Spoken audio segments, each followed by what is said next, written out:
Good morning.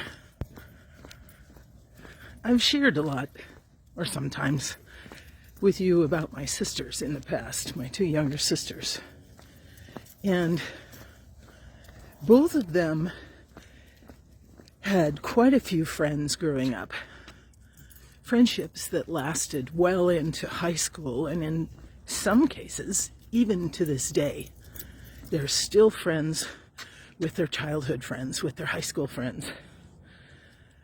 Friendships that developed from just hanging out together, going to each other's houses on the weekends or after school, to perhaps having a job together, to perhaps consulting one another during their dating, and then eventually their marriages. And in the dissolution of marriages, those friends have remained steadfast. And there's something to be said about watching those friendships develop and grow, right? A friendship doesn't start out looking like it looks today. It grows, changes, meets the needs of the individuals in the relationship. I've had a few of those relationships later in life myself now, where the relationship means so much to me as an adult.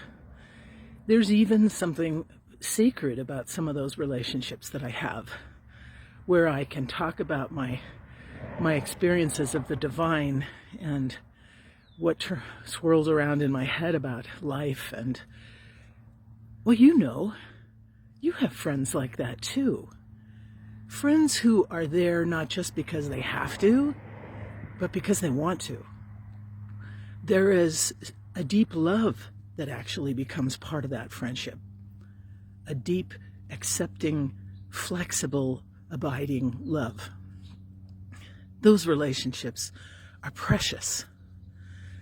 I've been, the last few weeks, thinking about my relationship with God. I mean, I'm always thinking about that, right? But just really turning it over in my head. And now that we're in Advent, I'm trying to pay more attention to that relationship. And it struck me the other day that the divine does not just love me. The divine also likes me, likes being with me, likes what's within me, likes the way I approach the world, likes what makes me Monique, what makes me who I am. That's kind of an amazing thought in and of itself.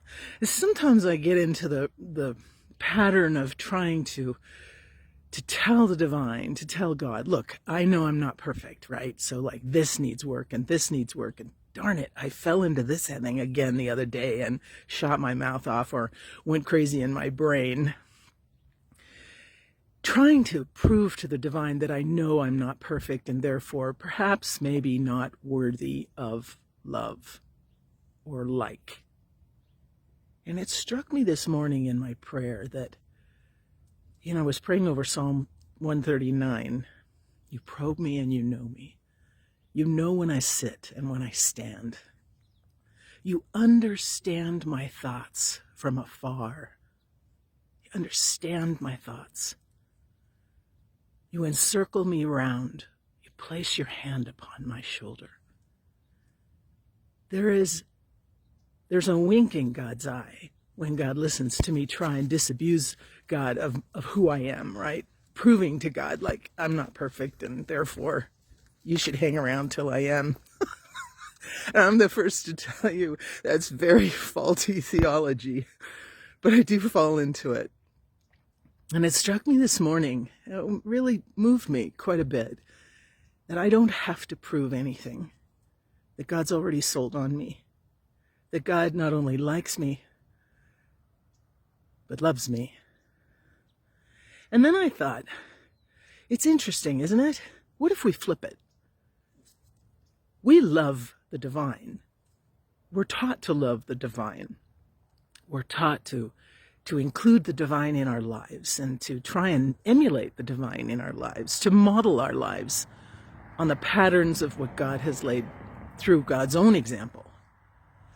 But do we like the divine? Do we like God? Have we ever considered that? Do I like God? In a relationship that's lasting, I don't just hang out with people because I have to or because I'm afraid of going to hell. I hang out with them because I like them.